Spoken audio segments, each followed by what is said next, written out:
Hey guys, welcome back to Through the Screen. I'm Erika. I'm Charlotte. I'm Emily.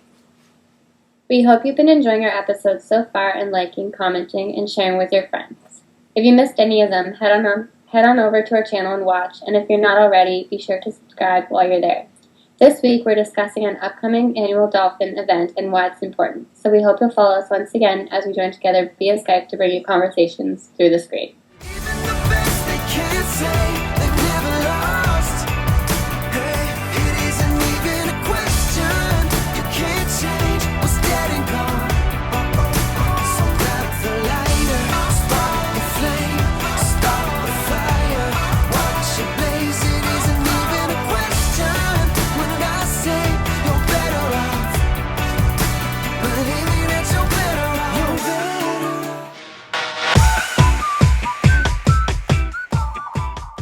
This episode we will be discussing the annual World Love for Dolphins Day event and how you can get involved.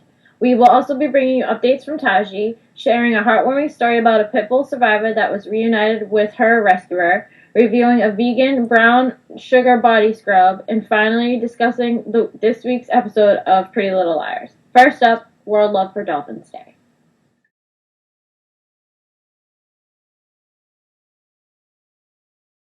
This week, we wanted to share with you all a special annual event that's going to be happening this weekend that Sea Shepherd puts together, and that is World Love for Dolphins Day. So every year for Valentine's Day weekend, Sea Shepherd urges volunteers to show their love for dolphins and call for the end of the captive dolphin trade, which has sadly led to the slaughter of countless dolphins, especially in Taiji. This year, the event falls on Saturday, February 13th, and it's basically made up of peaceful demonstrations in North America and worldwide, often including marches and, again, peaceful protests at Japanese embassies and other businesses that fund the dolphin trade and slaughter, such as SeaWorld and other possible marine parks, etc., as well as various ways to get involved online and through social media. We personally have been following this event for a couple years now. This is the third year that they're doing it, and we just find it to be a really great way to actually do something to help end these practices in Taiji and beyond. There are a variety of ways that you can get involved on this day, which Charlotte is actually going to discuss in a few minutes in detail, but we just wanted to make you guys aware of this event because you can literally join in from anywhere in the world. So Shannon Doherty, Sam Simon, and Simone Reyes have actually traveled down to Taiji, Japan to join the Cove Guardians. They actually got to witness the slaughtering and live capture of dolphins. They, as well as many other celebrities such as Holly Marie Combs, Eric Balfour, and Ross McCall, have been involved in the World Love for Dolphins events. 2014 was the first year Sea Shepherd put these events, and that year many attended protests around the world to show their love. In Los Angeles alone, 250 supporters, including Shannon Doherty, Holly Marie Combs, Sia Barbie, Sam Simon, and others, attended the peaceful march. Others demonstrated in Washington, D.C., Seattle, San Francisco, Denver, Houston, and New York, where Sea Shepherd founder Paul Watson spoke. Demonstrations were even held in Taiji. Last year was the second year of the event, and this time thousands demonstrated at 32 different locations in the U.S. and overseas, which included Australia, Canada, New Zealand, Brazil, the Netherlands, Mexico, and more. The event drew attention from news stations, and the Los Angeles demonstration included supporters like Shannon Doherty, Sam Simon, and Simone Reyes. Sea Shepherd is hoping that this year's demonstrations are even more successful and can spread love and support for dolphins worldwide. Yeah, so I actually was following the event last year in Los Angeles. So I saw, Shannon Doherty's speech, which I thought was really awesome, and, seeing Sam Simon also at the demonstration. And unfortunately, I believe that was one of, if not one of the last events that he attended before he passed. So I think, even though he was really sick at that time, I think it was amazing that he did join that demonstration in Los Angeles. I remember being so mad when they were trying to deliver the letter to the consulate in LA. They literally just had a piece of paper and the security at the consulate would not let them in. They wouldn't even deliver it themselves. So I just think it really shows the measures that they'll go to keep people from getting really angry about this and letting other people know. And I mean, I understand that it was a really large crowd outside, but I think just delivering a piece of paper isn't really that much work. So that I remember being so mad at that, but I think these events are really awesome. Across the globe, many people will stand in protest in the name of dolphins. The many locations, including many major cities in the United States, as well as countries like Spain, Australia, Germany, and Hungary, will also participate in this event. But if you can't make it to any local protests, there is other things you can do to show your support. You can call or write to your local Japanese embassy and urge them to end the slaughter in Taiji. You can also get involved online or through social media. For example, Sea Shepherd has a great link, which we will link down below, full of posters you can choose from to print and take a selfie with, which Emily is holding. Then email to worldlovefordolphins@seashepherd.org. They plan to select some to post to show support, but posting it on your personal social media also helps spread awareness to the cause, and we of course encourage you all to do so. Look out for ours on our social media on Saturday, and be sure to join in to help show support to this cause we have now been following for almost 6 months. So, we encourage you to get involved with this event, and if you do any of these things that Charlotte mentioned or get involved in any way, please let us know down below your thoughts and your experience with it. And also, as Charlotte said, look out for our pictures on social media, and we will be back to let you know what we thought of this event next week.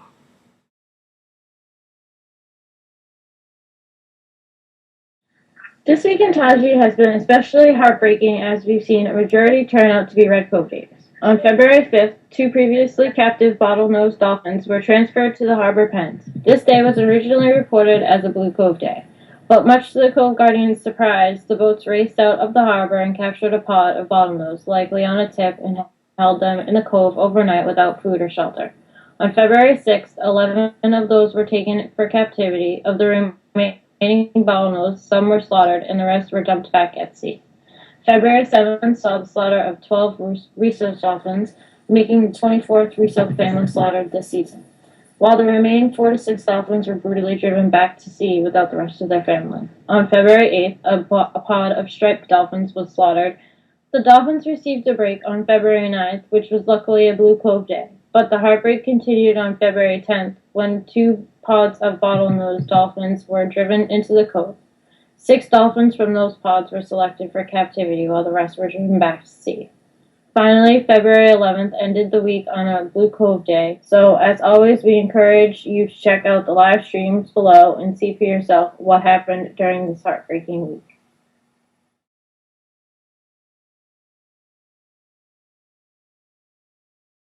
This week's heartwarming story is definitely a tearjerker. A Pitbull named Molly. She was a stray that had wandered into a tunnel where an oncoming train hit her fast and hard. Molly had laid on the tracks for nearly 3 hours before a Baltimore Animal Rescue and Care Shelter came. They were prepared to find a dead body, but were surprised to find life. This is where Molly got her name, Miracle Molly. Because of the impact, Molly lost her leg. She had a lot of deep cuts, her major arteries were exposed, and she was overall losing a lot of blood.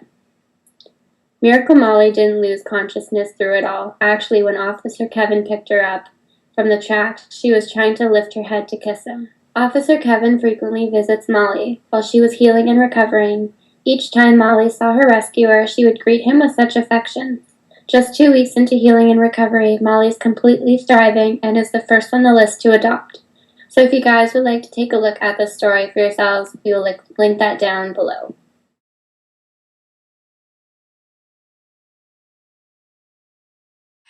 For this week's product of the week, we decided to go with another vegan beauty product that uses everyday items you would most likely find in your house. And so this time we tried a brown sugar body scrub, which was shared by Vegan Beauty Review. She has a lot of great recipes and vegan beauty tips, so we will of course link her site down below as well as this particular recipe. So all you need to do is combine half a cup of sea salt half a cup of dark brown sugar, and a quarter cup of extra virgin olive oil. You can also add a couple drops of your favorite essential oil, but this part is optional, and for our review, we did leave this part out. But basically, you just apply this in the shower once you've rinsed your body. Just gently rub it in, rinse it off, and then pat yourself dry. And that's basically it. So what did you guys think about this week's beauty DIY? So I actually didn't have any of the ingredients that we were supposed to use except for the olive oil.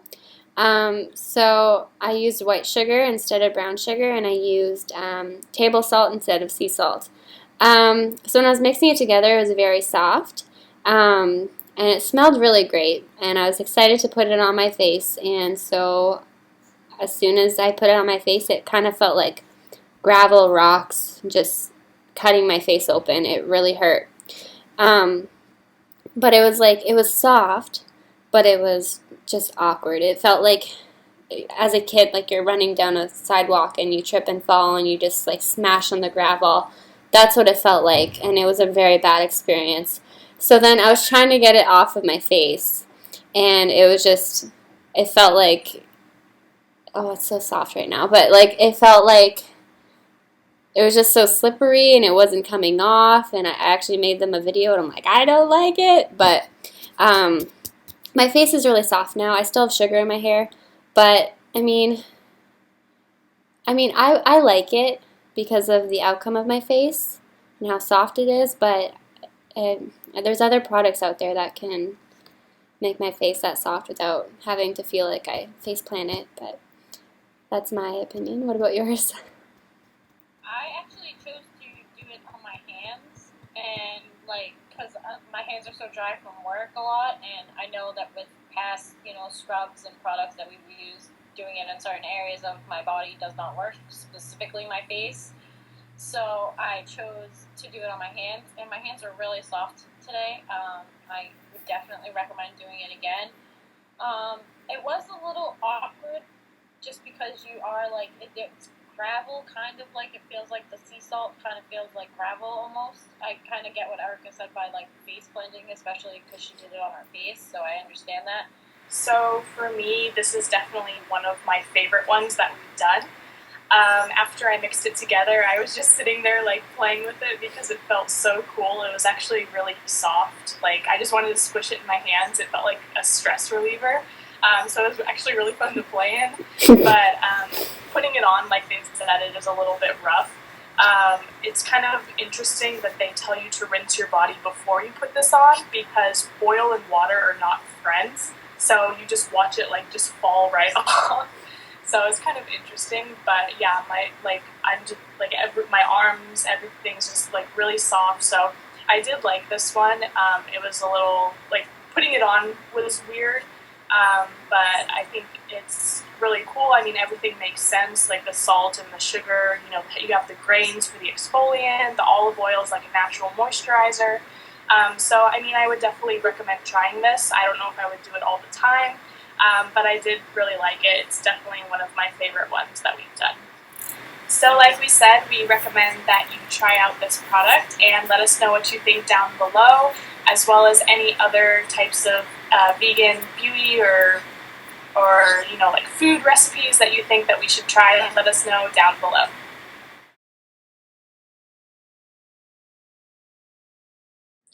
This week's Pretty Little Liars was crazy in my opinion. We found out that Byron and Ella have been seeing each other again. Ella's actually engaged. We saw more of Sarah Harvey's sketchiness, and once again we were left with more questions that will hopefully be answered in next week's episode. For example, where is Aria? So what do you guys have to say about this week's episode? I feel like they always give Ella the short end of the stick. So, they have her going back to someone that cheated on her. Holly actually made a joke when she was live tweeting that Ella is the most forgiving character in television history, which may or may not be true, but I don't know. I feel like they need to give Ella someone good, but part of me likes Byron and Ella, but I don't know. I just feel like they always short her on something. Also, Cody, who plays Mike, is filming Teen Wolf, so that's probably why we haven't been seeing Mike very much. But just like Ella, it seems like all of the Montgomerys are always off somewhere or missing. So you're always wondering that. There's a lot of things that happened in this episode. We finally see a little bit of Hannah's job, which she ends up quitting by the end of the episode because her boss is kind of like the Devil Wears Prada, basically, kind of boss. And so we'll see, where she goes with that. We also saw Emily finally going to donate her eggs. And I'm not really sure actually what happened with that. Apparently or the source or whatever stole them or stole some. But we found out that the couple that was originally going to take them backed out, so she ended up donating them, which I think means that she's not getting any money from it. So she went through all of that to not get anything from it, which I think is kind of sad, but I don't know. I don't know if we'll see her trying to find other ways to make money to go back to school. One of the things that kind of made me uncomfortable was how hot and heavy they're making Caleb and Spencer. I don't know if I'm super comfortable with that. I'm when they get into that storyline, they go really fast. So I don't know. I don't know what you guys thought, but for me, I liked this episode. I thought it was, we did find out, some things, we saw Allison's relationship with her doctor friend or whatever. We also saw her really care for Emily and really, be there for her when Emily was kind of pushing everyone away, and Allison saw through that and just kind of was there for her anyway. And I liked that because it shows that Allison really does care. And we saw Sarah Harvey confront Allison in the school and talk about how she was the only one who really knew Charlotte, no one really knew her and all this stuff, and it just was really, Sarah Harvey's the most sketchiest character on television right now, by far. She is so sketch-like. She's just, I don't know. Seeing Team Sparia, that was awesome. That was, probably my favorite part of the whole episode. And then I was screaming at my TV, Aria, why did you go down there?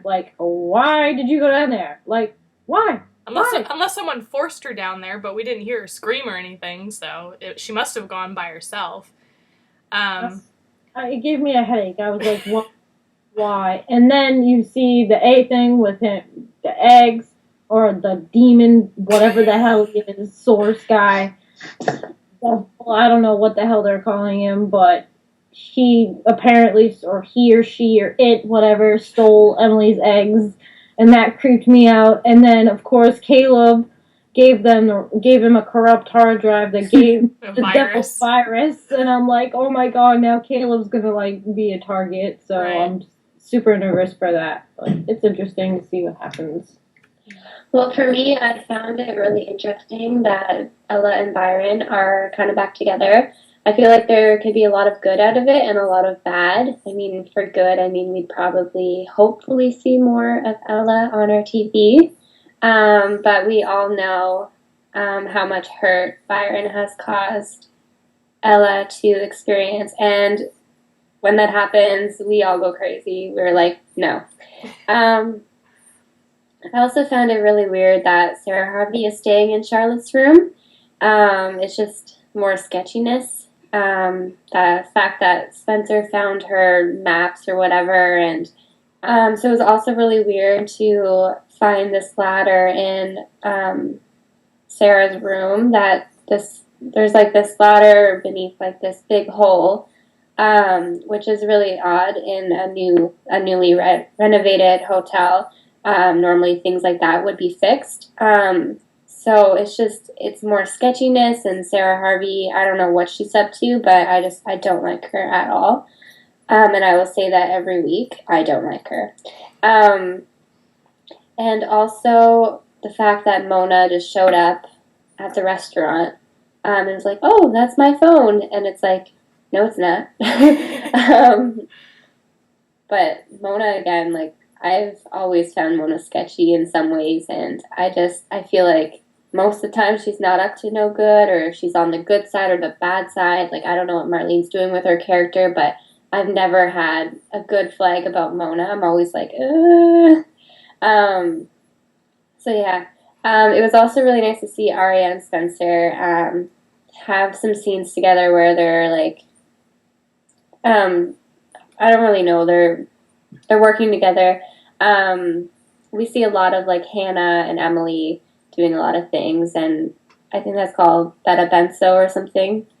And most everyone loves that, but I love the Sparia scene, so that was pretty awesome to see. And I was smiling the whole time when Spencer's trying to get over the thing and helping Arya over, and it was just, that was great. Yeah. And it's also interesting, we're also wondering where Ezra is, because we find out that his voicemail box is full. So, you know, Charlotte was mentioning, like, you know, who's calling him, who's leaving all these voicemails. So, you know, I think it's interesting to hopefully find out where he's at also.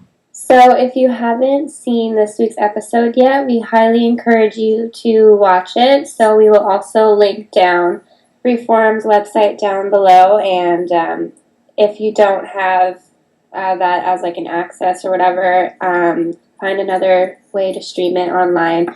It's an episode worth watching. So be sure to watch next week's episode and see what we think. Okay, guys, that's our show. We hope you've enjoyed this installment of Through the Screen. If you did, be sure to like down below and also subscribe to our channel.